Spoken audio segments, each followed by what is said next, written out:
Hey Carter, How are you? I'm good. How are you? Good. We've gathered here today. We wrote an article last week.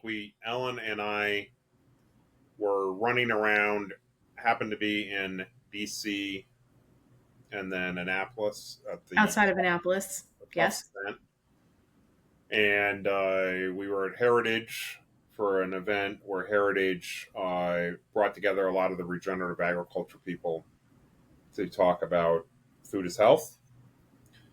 And we wrote a piece last Friday, on some of the details from that, and it covered many details. We just ran out of time to put it in a post, and so we thought we would go through that post and go into some greater depth on each one of the points for you all. If you Well, want. and I mean, in all fairness, like I don't think we've had a chance to truly debrief.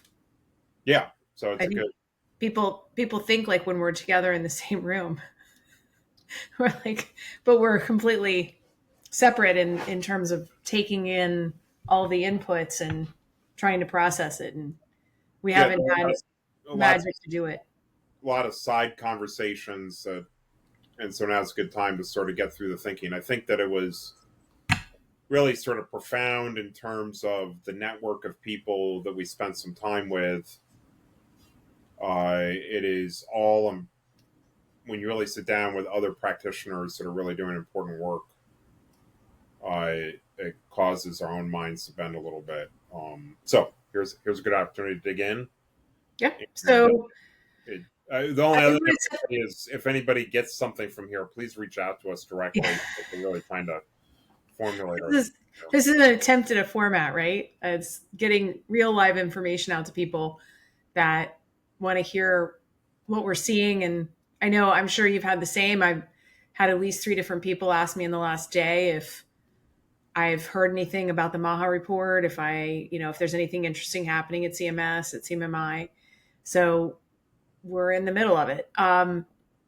Should we start with the Heritage Foundation and maybe just kind of run through it? Let's talk about the two events first. So the Heritage Foundation event was a a two panel really overview on regenerative ag, and it was meant to educate a lot of DC folks, and also, people like you and I. Maybe we're not the right examples to use, but just everyday people around power of regenerative agriculture and why it's such a hot topic.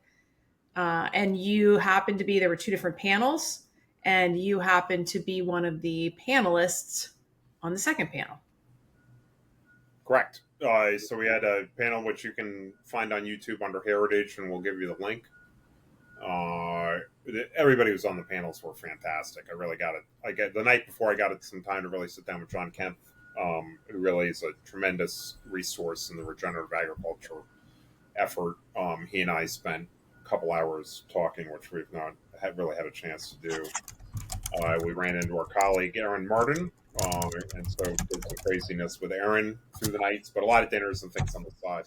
So the Heritage is trying to focus on really trying to understand agriculture. It's not really a policy area that they've concentrated before, but certainly as you think about it, it's a mark that now people who've concentrated a lot on healthcare are starting to look over into the food area and what that's going to be. There were a lot of sort of the Maha crowd was there, and I think they're learning a lot about agriculture in the process, and people in agriculture are learning about some of their concerns about chemicals, and so there's a lot of opportunity there for Yep. discussion.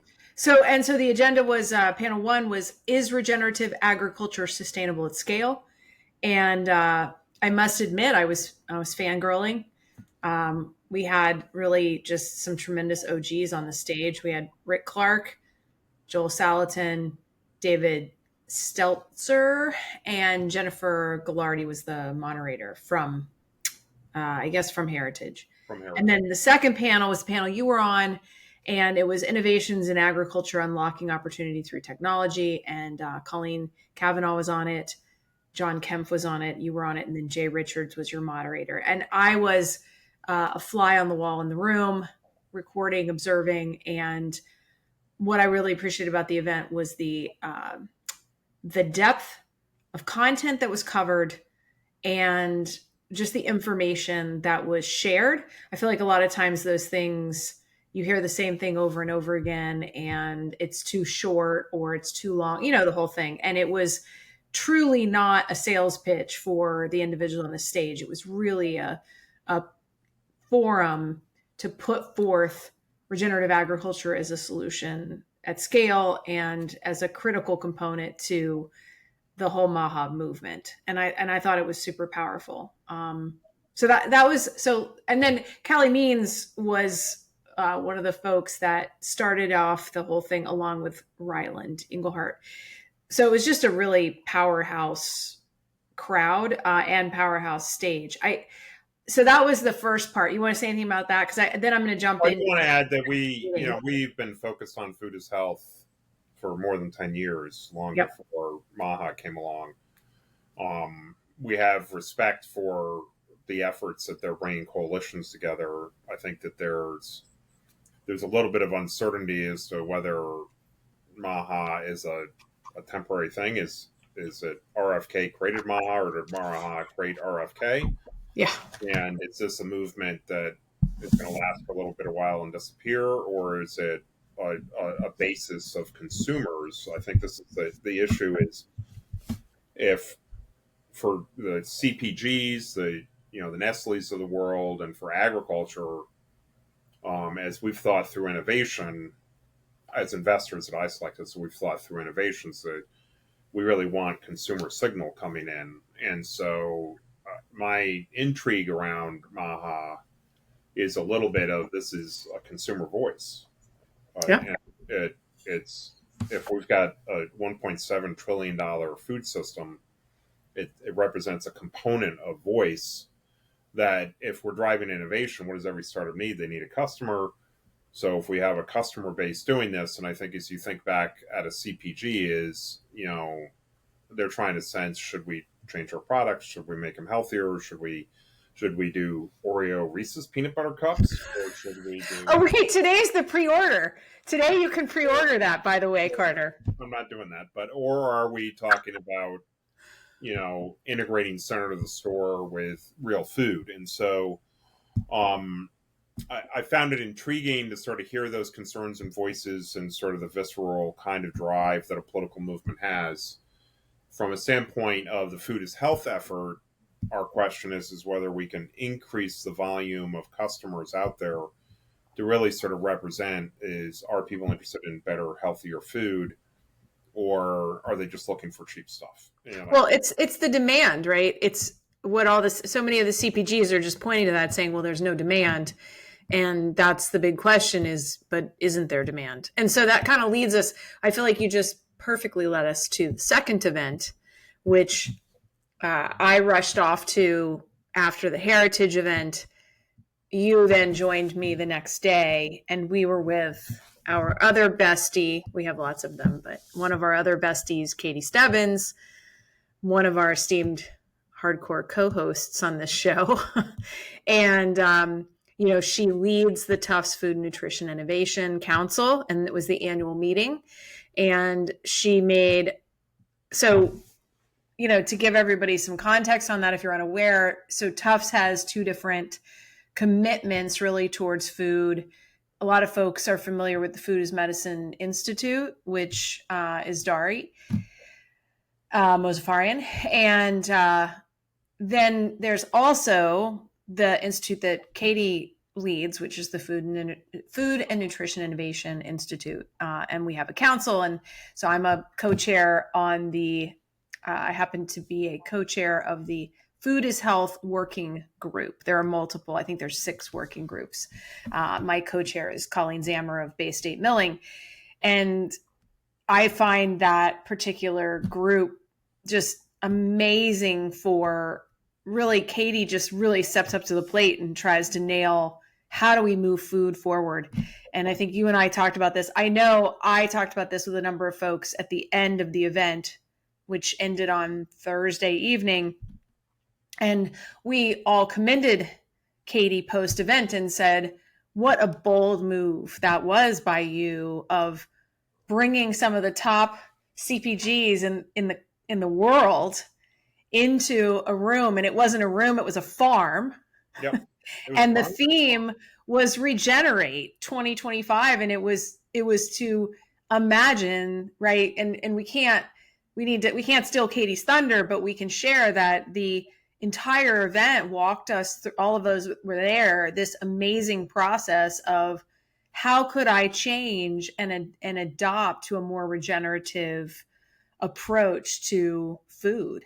And it was fantastic. So that was the other event that we were at. So needless to say, it was quite I'm still processed. Like, I feel like I need to just sit in a room and let it all just like settle in for another day or two, but I don't have time for that.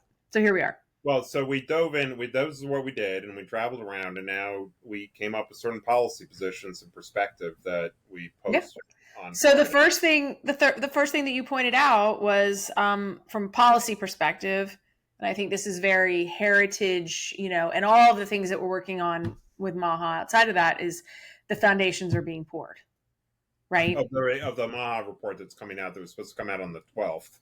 Yep. And has been delayed. So there were some core principles that we think we gleaned from that conversation. And so we can dive into those and what we might be seeing out of NIH and FDA in the next 2 or 3 weeks that may affect policy going forward. Yep. So the first piece was, the whole indication that science is going to shift. I don't want to say shift, but NIH is going to really put a lot of energy into the science of nutrition. Not something we've historically really looked at, and that's an indication we were given. So the building on that, just a quick history is we had the Ansel Keys effort that really sort of said fat was bad, and that sort of shifted perspective at FDA and NIH in terms of the research objectives. Away from understanding how fat and saturated fats and such fit into the diet. For a long time, NIH research has really been about 1.5 to 1.9 billion associated with nutrition out of their $49 billion budget. Wait, say that again. I think people I need to put that in headlines. Around sort of 1.5 to 1.9 billion dollars a year is spent by NIH on sort of nutritionally related items, and that could be nutritionally related to diabetes, but it could also be nutritionally related to cancer. And in the scheme overall of NIH, how does that look? Well, they've got 49 billion of R&D, so whatever. But chronic disease, which is mostly driven by nutrition, is 80% of our healthcare costs in the United States. So I think there's a question of whether we've got the priority set right now. When we had the Human Genome Project with Francis, Dr. Francis drove that. A great breakthrough, and a tremendous amount of post-human genome effort was much more focused around human genome, really because of the glow associated with that. And while I've always thought that was very important work, there's a legitimate question of where is our balance in terms of, and so the signals we're getting is that really let's dig in and better understand the metabolic health. Let's understand the mitochondria. Can we get to the bottom of, I'm assuming this is where they're going based on other conversations. Can we understand the carb insulin model? And really dig in and apply more science to understand that. It's really been an area that's been under researched. We still don't really know the keto diet's healthy for you. I'm not trying to launch a missile in that case, but we just don't have a real fundamental study. And even things like is regenerative agriculture healthier for you? There's a debate. So the science community is there's been no randomized control trial on that. And so, anyway, so in the first instance, it appears NIH is going to really take a hard look at making shifts in this area that's going to upset people who are doing research or HIV and other areas. But it's against the pressure of 80% of our healthcare costs is related to chronic disease. Chronic disease. And we think that one of the if, one of the absolute paramount drivers of that is what we eat, Yes. the inputs to the good old mitochondria. So kind of still along that same vein was dietary guidance. That was a big statement. Was we're going to really look at labeling a lot differently, front of pack labeling, things like that. Yeah. So first on dietary guidelines, I Oh do yeah, know. sorry, I mixed that one up because that one goes back to the grains. So the general conversation is we're going to flip the pyramid, which really which I think means we're going to emphasize more around um, fiber, which is a good buffer for sugar, less on carbs, and then sort of agreeable on proteins. Um, there is a push to speed up this kind of change. This is a process that essentially there's normally about a 2-year process of what's the most recent research, what does it tell us, how should we change the dietary guidelines. There is some pushing and shoving going along around the fact that there's a push by FDA to sort of accelerate the new guidelines, do it in 3 months, not 2 years. And I think the science community is sort of like, well, we've always spent 2 years making sure we get this right, against the tension of, hey, do we have enough evidence that we should be emphasizing fiber? But I think with those dietary guidelines, if they do come out with more of an emphasis on dietary fiber, it really puts a huge pressure on the CPGs as to what's FDA recommended daily allowance and what do they do in terms of formulation. Yep. Um, Which is and interesting. Somebody at the Tufts event, when I was sharing some of those early Maha, what we were told is likely to be in the report, somebody said, "Well, there's no more food pyramid. The food pyramid's gone. That was already eliminated." And I was like, "Oh, okay, there we go." But according to the Maha report, it is not, and we're looking at correcting that. And I think most people would not say that they think that the food pyramid is gone. yeah, So jumping on that, let's stick with that theme in front of pack labeling. but yeah. So my sense on the front of pack labeling. So this is put a black box on the front of the pack and say what you normally see on the back, but this is in some other, like in Mexico and Europe. If you've seen like cigarette ads now on the front of the pack of a cigarette ad, it says this will kill you and give you Well, it's cancer. what I remember. I took pictures and sent it to you from You did. Turkey. We should share those. So they front of pack means many things. One of the things about front of pack is, well, let's just give people information so it's easier for them to make a decision. The other is this a regulatory framework to force things on the front? Like this has fructose and may blow up Yeah. your liver. So, or this product can't prove it doesn't have Roundup in it. So this could manifest itself in a lot of different directions, but I like it from a principle of consumers get more information in a more clear way. I remain, and frankly, if people want to make a decision as to whether they care about Roundup or not without banning it, like, oh, we're going to put this awful warning on here, but we're still going to smoke. Um, that's, I think, giving people more information. The other thing we found from our friends over at Greenfield Robotics is what is front of package labeling in today's world. And what Greenfield does, Greenfield, a certain amount of corn, Greenfield can weed with a robot instead of using Roundup. And what they did No is till, baby. No till. they put a picture of the robot on the front of the corn packaging and said weeded by a robot. So what we might see in sort of the Instagram world or the food babe world is how you communicate with consumers. The whole concept of labeling may be arcane.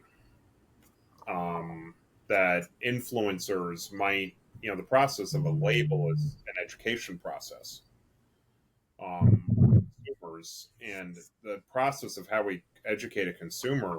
You were saying your son wanted to have something for dinner and gave you like a TikTok post to say, "Mom, Oh, make this." hey, this is how I get my recipes from my son. He literally sends me Instagram or TikTok reels, and my daughter the same. That's where they get their recipes. And they included some of the products. Yes, and they also, as I told you, they have a video that takes you through the whole making of the meal and the meal's done, and it's it's on hyperspeed. Like you're not watching somebody cook for 45 minutes. It's like a 45-second clip. But what's deceiving, as I shared with you, is I followed the recipe. I did not watch the video. I'm old school, so I just basically screenshot the recipe and made it. And then my son said, "Well, what's this?" And I said, "Well, this is the cucumber salad that was in the recipe that you sent me the link to." And he's like, "But where's the rice?" I said, "Well, there was no rice in the recipe." So it's a completely different way to find what you want, right? To your point.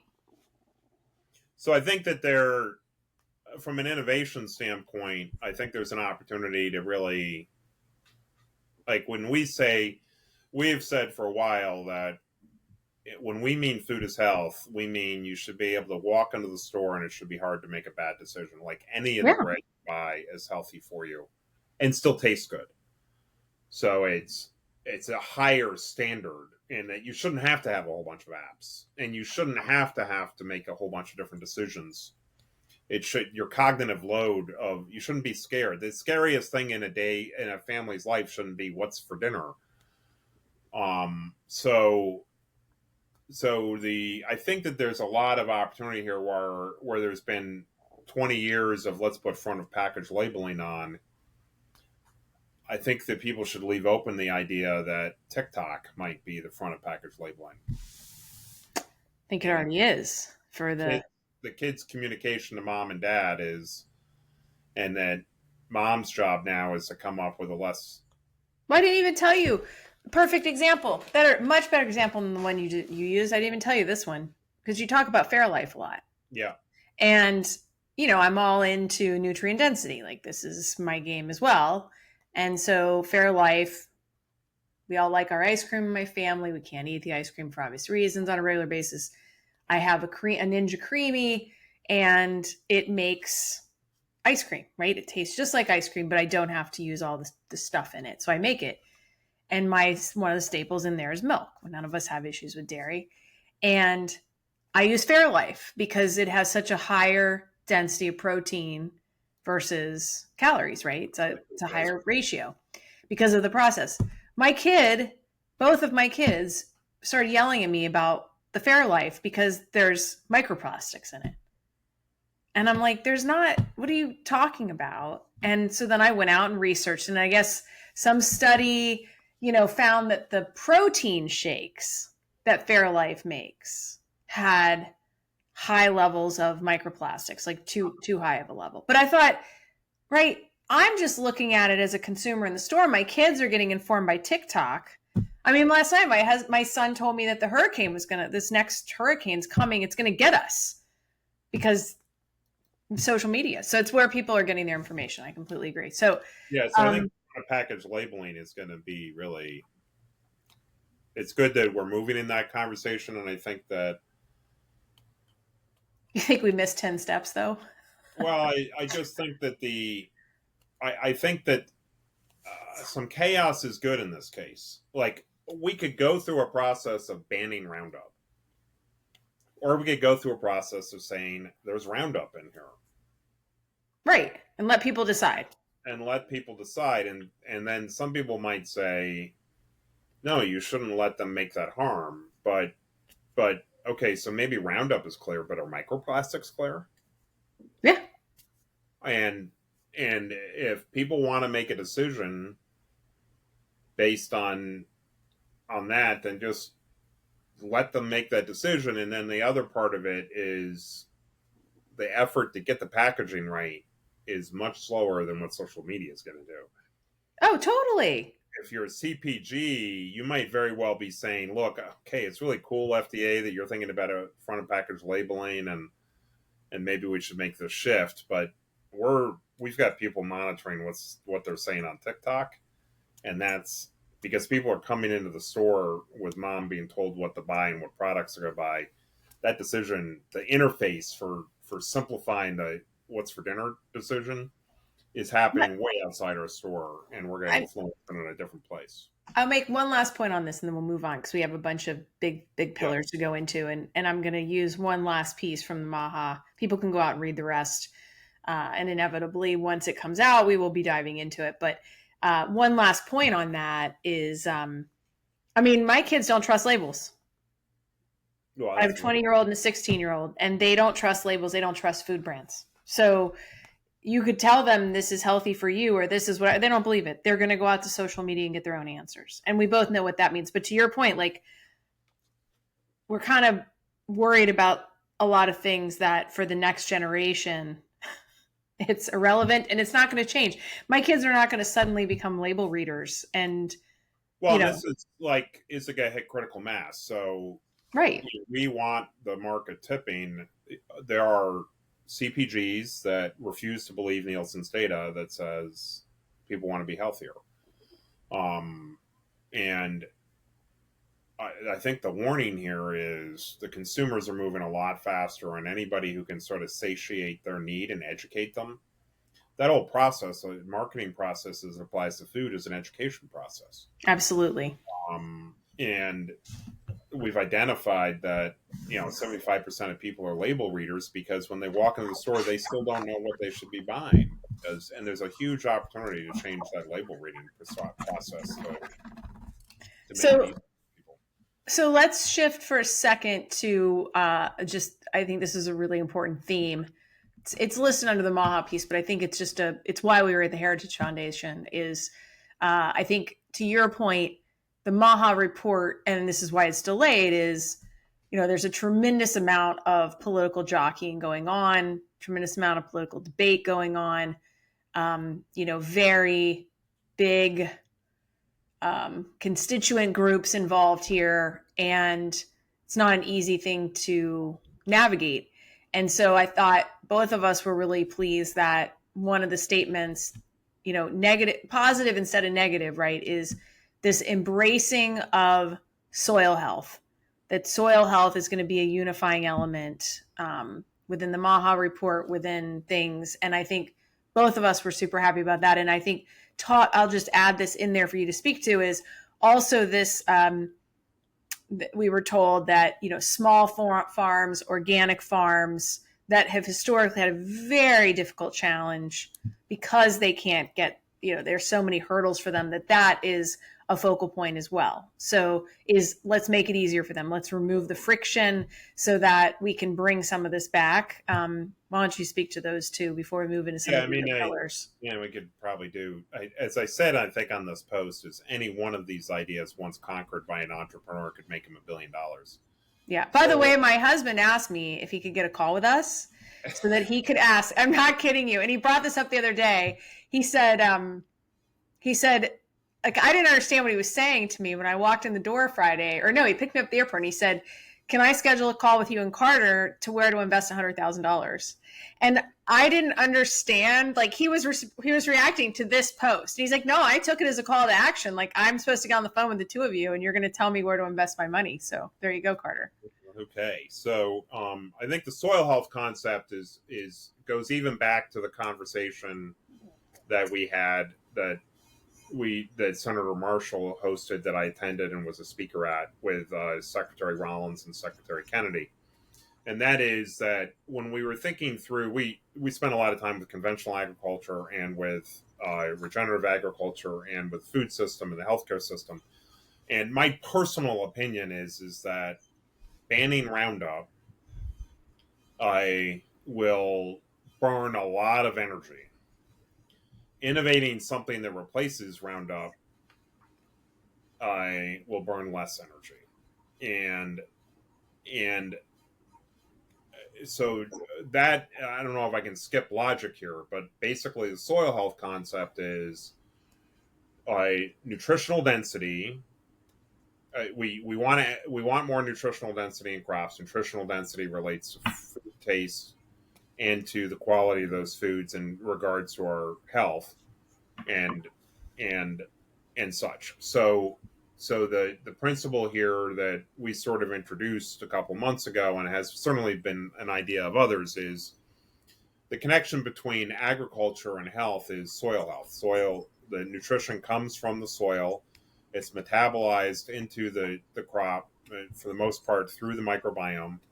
It ends up in the crop. It then is expressed back into that crop, and we can detect it, and it shows up in our food in various ways. But really, it's not really, to some degree, it's the genetics of the crop, but it's also where the crop is grown and what the soil is. So if we want healthier food, we need healthier soil. And then to get healthier soil typically requires more nutritional, more focus on regenerative practices. So while you can boost something like protein through traditional chemistry, you can't really boost all the other nutrients Yep. if the microbiome is weak. And so the practices, as people learn how to apply regenerative practices, we can increase nutritional density and make it better. So the soil component of this becomes a unifying theme. If we want to get rid of chronic disease, we need better soil health. If we want farmers to be productive and to be able to reduce their cost of inputs, we need better soil health.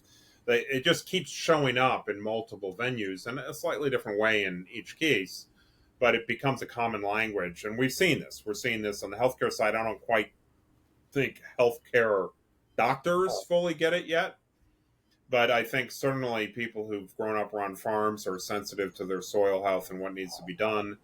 People in the food system understand it, and I think people who understand the food is medicine and food is health movement all recognize the value of it, and really an underpinning of the report. So a lot of the MAHA report, I think, leans heavier over on the NIH side of things and the FDA side, but the unifying theme here is, instead of banning chemicals, why don't we just move to practices where farmers are incentivized by demand for regenerative product to move away from chemicals, which both reduces their cost of inputs and also really it may not, if done correctly, may not affect yield in a material enough way that they can then be more profitable and they can deliver it and they have better soil health and such. So Yeah. So then let's use that as a transition for a second. So I'm going to transition us a bit into the Tufts event. And you mentioned Nielsen, and Nielsen was at the Tufts event. And so, yes, anybody listening to this that is not part of that council, you really should pick up the phone and call Katie Stebbins and join, because it is a really insightful and powerful convening of innovators in this food as health space. I would say we're truly lacking enough healthcare, but that's because of, I think, a lot of what we've written about in the Substack, which is that the majority of what we would consider healthcare today is really not interested in root cause and connecting back to the inputs, but it's really, it's focused on the monetization of sickness. And I'm not saying that in a mean, negative manner. It's just reality. So Nielsen, I thought, did a fantastic job, as usual, of really walking through the data to make it pretty hard to debate that consumers have already shifted their desires. And I think GLP-1s, and we've written about this quite a bit, but GLP-1s have really shifted buying behaviors in a marked manner. And I personally, I thought it was really interesting having some conversations with, I think it was Roni from CJ, right? Foods. Am I saying that wrong? yeah.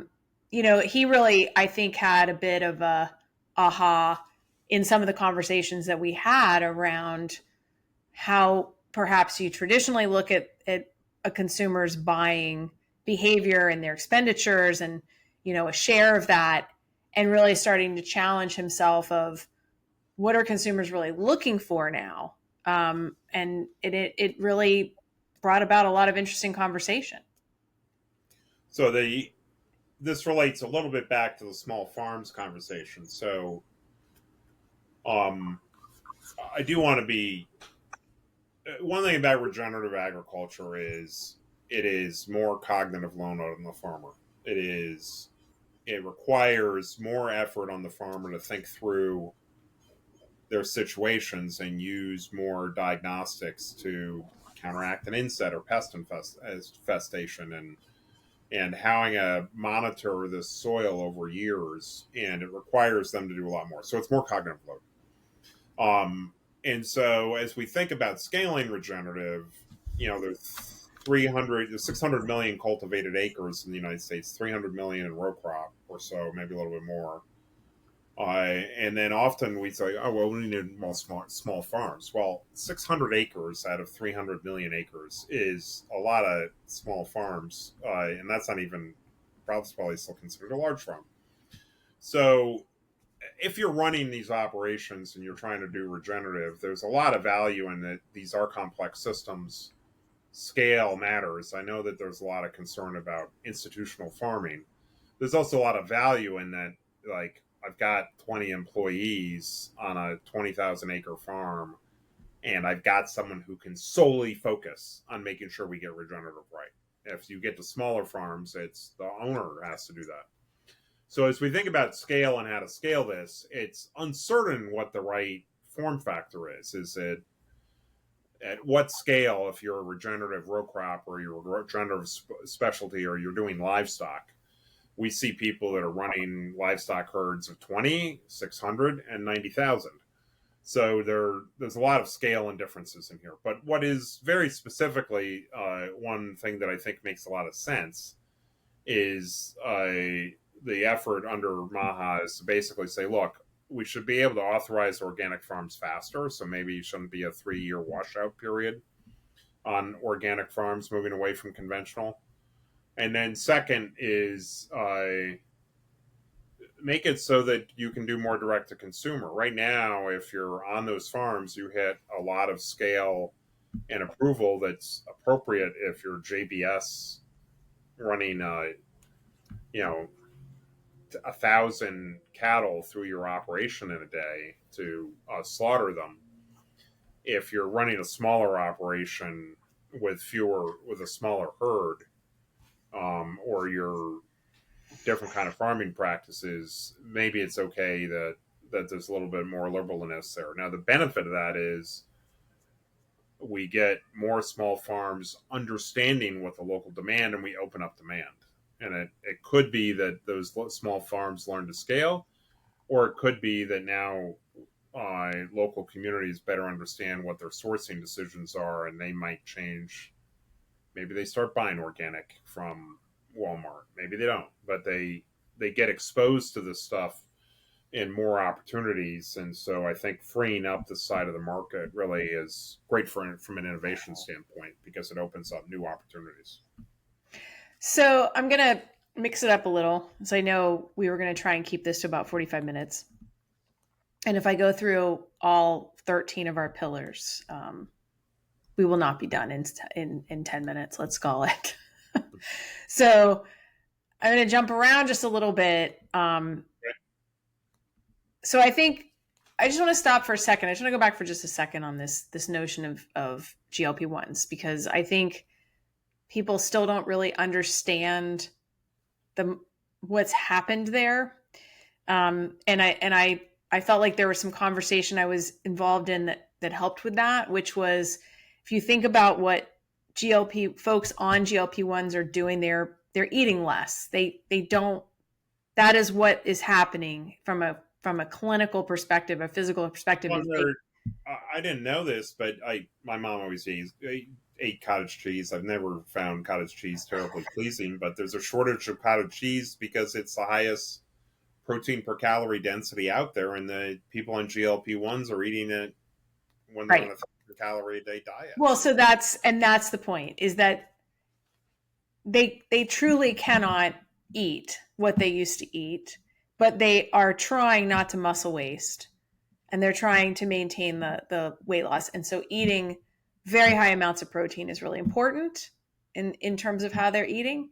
And so what we heard was, it's not necessarily that people are trying to spend less, right?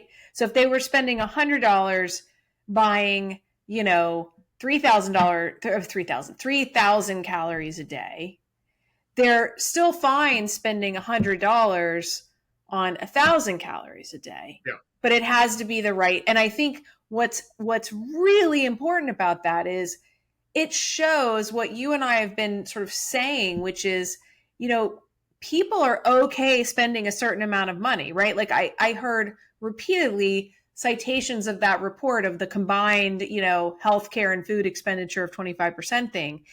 This GLP-1 is one of the first examples of where somebody's healthcare decision is directly impacting how much they're spending on food, right? And I would say probably somebody is stepping back and saying, how much am I spending on the GLP-1s? How much am I spending on the food? How do I sort of reconcile all that in my mind, right? But their food is very much tied to what they need from a health perspective, not what they need from a cost perspective. I think, and this gets to how Costco should be thinking about its market basket and how Nestle should be thinking about what they're doing. The data you're referencing is a study the last 100 years. U.S. homes have spent, I think it was 27% on the combined cost of healthcare and food for the last 100 years, around 25, 27%. Very consistent number. Healthcare and food. 100 years ago, healthcare cost was 2%. Food cost was 25%. Today, food cost is 7% and healthcare cost is 18% of household spend. So that the thing that we need to recognize, if you're in the CPG industry, if you're in the packaged good industry, if you're in the grocery industry, if you're in the agriculture industry, is consumers are doing this calculus around food and health. They are doing it. Yep. They've been doing it. They have an economic price elasticity curve running around in their brain. They are different. And what that means is there is likely, if people are monolithically offering product on a price performance basis, on just a price basis, we're going to build cheap food because people want cheap food. They are leaving, there is, everybody's reservation price out there economically is at a whole bunch of different levels. You have dead weight loss in the marketplace. I don't know how big it is, but there is pricing that no matter what the demographic is, and I think that the Nielsen data shows this, is that multiple demographics, their reservation price varies, their price elasticity curve varies, and what they are trying to strike this health food balance, but the only tool they're being given is cheap food and poor labeling. And so they have to read the label, they have to struggle to figure this stuff out, and a certain amount of time they just give up in that process because there's friction, and the optimization they're trying to do around their health has got a friction because they're not doctors. They're not able to understand all this stuff. They don't trust the label. And so it's not a surprise that they go to an influencer to try to get some help, because that influencer is doing a better job than the brands at educating the consumer. I think most people are doing a better job.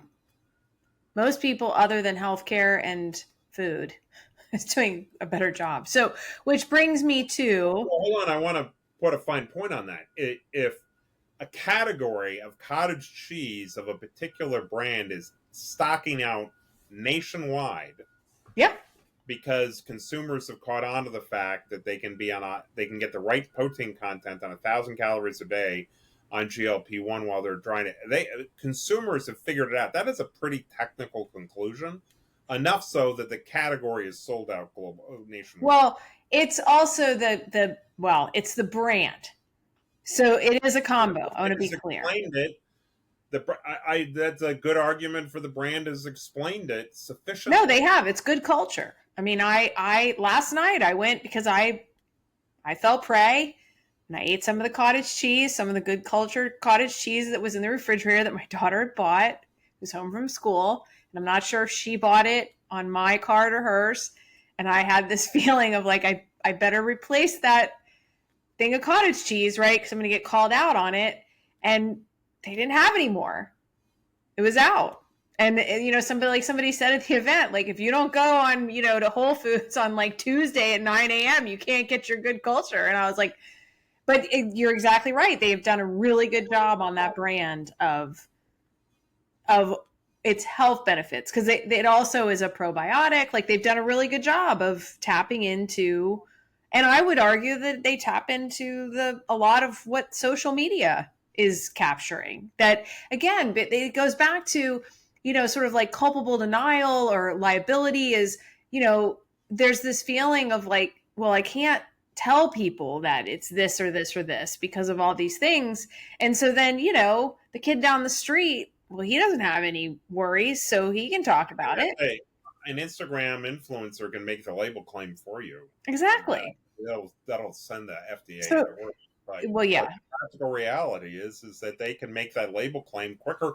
Food Babe basically wiped out the dye industry. Yeah. To put the death blow to the dye industry, a petroleum-based dye industry, quicker than 40 years of scientists. I know that it was bad for you. So, all right. So here's one of the pillars, which ties directly into this, which was retail, make health the default. Right?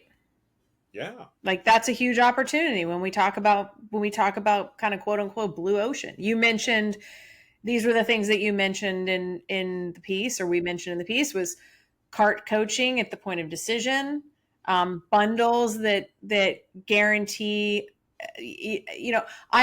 how this is described, I would argue that just bundles in general, that, healthy bundles are critical for people. Category rewires, the idea of gold, silver, and bronze shelves tied to metabolic attributes, and then local direct-to-consumer rails. I mean, yeah. So let's talk about this a little bit. So, and we did say we're going to do 45 minutes, and I think now that we realize how long it's going to take, maybe we should do another. We'll do a part 2. This will be part 1. So let's maybe wrap it up around this. The okay. Geranimals. You want to wrap it up on Geranimals? Should we tell everybody yes, back? Is that what we're going to do? I love it. Let's not give all of our ideas away. Let's lay a breadcrumb on this one, Carter. Okay, so you remember Hamburger Helper? We have some in our hurricane provisions.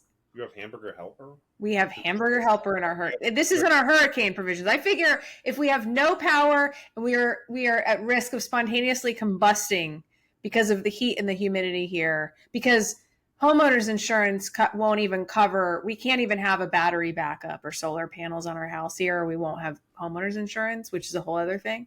So I have to be able to boil stuff. You're going to get the hamburger. There will be no hamburger. It will just be the helper. We will be living off of 800 chemicals, and like, I might spontaneously combust from eating that. Let's just go back to the notion of this. So, all right. People do like to have a little bit of fun banter, but yes, let's go into it. There is a certain amount of Hamburger Helpers sold a lot of hamburger. Yes. In the day. Yes. And so the notion of this is, I'm trying to figure out how much not to say here, but the notion of this idea is you have the center of the store and the brand. You have these giant brands that really sell center of the store, the shelf stable UPF related products, and they spend $15 billion a year, and they convince you that you should eat Oreos and Reese's peanut butter cup mixed together. So they have an amazing amount of capability. Now, what if they were able to engineer products, let's call it grains, or better interesting grains, but then orchestrated on top of it a labeling construct within the store that basically said you should have grains, protein, and fresh veg.